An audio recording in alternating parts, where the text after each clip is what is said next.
Dahil sa wala na kami maiisip kung ano ang gagawin namin, nag-decide na lang kami mag-joyride sa malapit lang. Pero ito yung nangyari.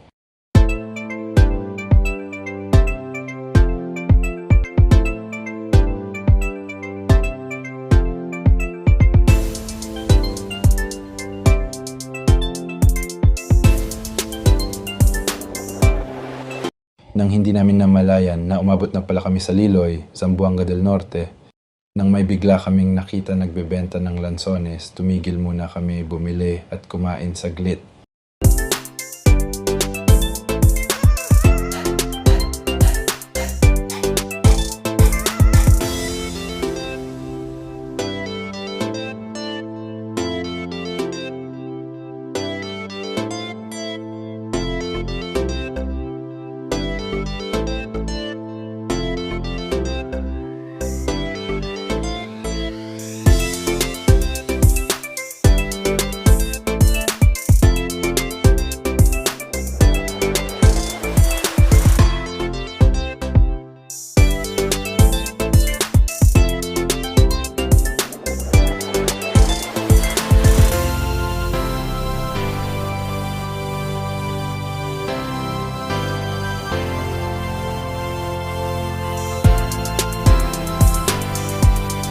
Pagkatapos, patuloy ang aming paglalakbay hanggang umabot kami sa Welcome Dipolog City.